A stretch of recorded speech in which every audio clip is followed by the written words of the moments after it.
कावड़ का महीना है और देश भर में कावड़ यात्रा का उत्साह चरम पर है। यूपी से लेकर उत्तराखंड तक शिव भक्तों का सैलाब उमड़ रहा है। लेकिन इस बार सिर्फ भक्ति नहीं, कावड़ मार्ग पर कुछ नए नियम और गाइडलाइंस भी चर्चा का विषय बने हुए हैं।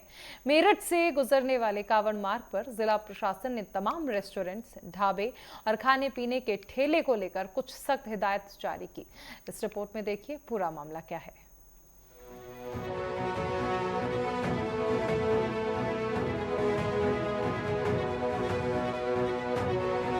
मेरठ में इस बार की कावड़ यात्रा पर भक्तों की सुरक्षा और सुविधा का खास इंतजाम किया जा रहा है।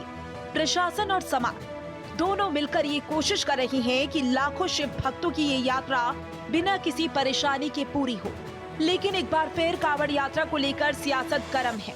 मुद्दा है दुकानों की नेम प्लेट और उनकी पहचान। सबसे पहले जानते हैं कि नेम प्लेट को लेकर सरकार की ओर से क्या नियम है। कावड़ यात्रा को लेकर क्या है नए नियम। खाने की स्टॉल पर फूड विभाग का लाइसेंस जरूरी। हर ढाबे, होटल और रेस्टोरेंट पर नियम लागू। खाने पीने की चीजों की पूरी रेट लिस्ट। भुगतान के लिए क्यूआर कोड भी बाहर लगाना होगा। ये सारे नियम इसलिए हैं ताकि यात्रियों को अच्छी सुविधा मिले और सब कुछ पारदर्शी तरीके से हो। लेकिन मुद्दा सिर्फ ये नहीं, बल्कि कुछ हिंदू संगठनों का कहना है कि कावड़ मार्ग पर सभी खाने पीने की दुकानों को अपनी नेम प्लेट भी लगानी चाहिए। उनका मानना है कि इससे यात्रियों को पता चलेगा कि वो कहां से खाना खा रही हैं। साथ ही ये भी दावा किया गया है कि ये किसी के साथ भेदभाव नहीं है, बल्कि पारदर्शिता और सुरक्षा के लिए जरूरी है।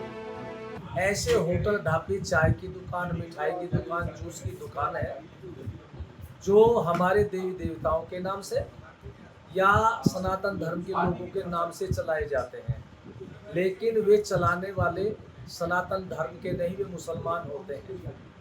तो भोजन करने वाला है, कोई भी खाद्य पदार्थ खाता है तो वो धोखे में वो इन लोगों के यहाँ चला जाता है। तो फिर उसमें कुछ भी थूकने मूत्र करने वाला जो गैंग है वो सारा ये सक्रिय है और हिंदुओं के भोजन को अशुद्ध कर देता है। तो इसलिए हमने विचार किया अपने सनातन धर्म के लोगों को जागृत करने के लिए कि इस तरह के जो भ्रमित नाम से चलाते हैं उनको चेतावनी दी जाएगी, भाई अपने नाम को ही दुकान पर लिखे। भारत में जो सनातन धर्म के लोग हैं उनके देवी देवताओं के नाम का आप लोग दुरुपयोग न करें। ये है इसके एक तो लेट लिस्ट हो, अपना प्रॉपर उसका नाम हो, ढाबे मालिक का। तो आपने क्या क्या गाइडलाइन फॉलो करी है? क्या जो भी आए अभी लोग इसका रेट लिस्ट है, वे यहाँ अंदर भी लगी हुई है, बाहर भी लगी हुई है और उसका प्रॉपर का नाम भी बाहर भी बोर्ड पर लगा हुआ है।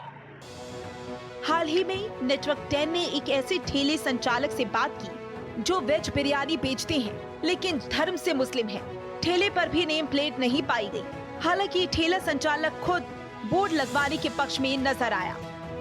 ठेला संचालक सोमिन का कहना है कि वो खुद नाम लिखने के हक में है और इसमें कोई दिक्कत नहीं है।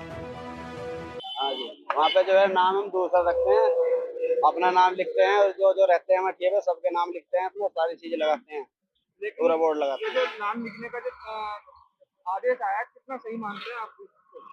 तो बहुत बढ़िया मानना है, इसे होना यही चीज है, होना चाहिए।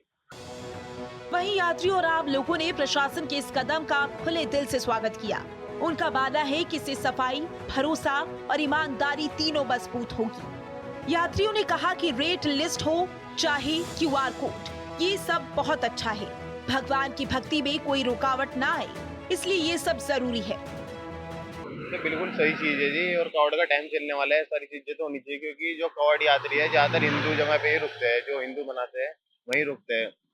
अब इन चीज़ों पे नाम लिखा रहेगा तभी रुकेगा, वरना पता चल रहा है जैसे ये है, इन्होंने नाम वैसा लिख रखा है, लिख नहीं रखा है मतलब, पर ये है मुस्लिम, तो इस हिसाब से देखो रेट लिस्ट जरूरी है, ठीक। दूसरा, वहाँ जो जो सामान बनता है, जो भी खाने में या जो भी बनता है वो उसका जो है ना लिस्ट जरूरी है, वेज नॉन वेज।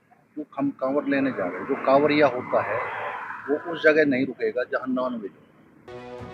साफ है कि इस बार कांवड़ यात्रा श्रद्धा और नियमों का एक शानदार मेल है, जहां एक तरफ कुछ लोग नेम प्लेट को जरूरी मान रही हैं, तो वहीं प्रशासन का पूरा ध्यान यात्रियों की सुविधा और पारदर्शिता पर है। जी हाँ, ये कांवड़ यात्रा के दौरान हमारे विभाग के लिए माननीय मुख्यमंत्री के महोदय के हिसाब से और जिलाधिकारी महोदय के यहाँ से निर्देश प्राप्त हैं।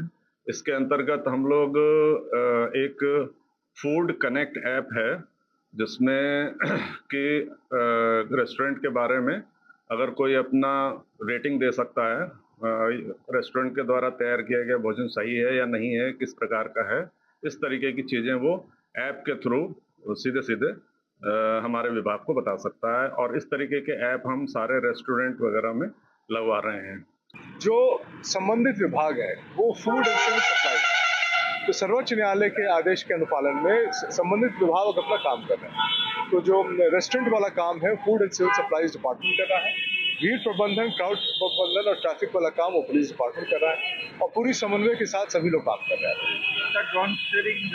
ड्रोन से साथ भी रहेगी, सीसीटीवी का नेटवर्क रहेगा, बहुत भारी संख्या में सीसीटीवी रहेगा, उसमें जो है AI इनेबल्ड कैमराज रहेंगे और साथ में सॉफ्टवेयर रहेगा जो हमको डिसीजन लेने में मदद करेगा। आखिर में आस्था, सेवा और भरोसा ही इस यात्रा का मूल मंत्र और सच्चाई है, जिसे अब और ज्यादा पारदर्शी बनाया जा रहा है, ताकि इस पावन कांवड़ यात्रा के मूल मंत्र की हानि ना हो।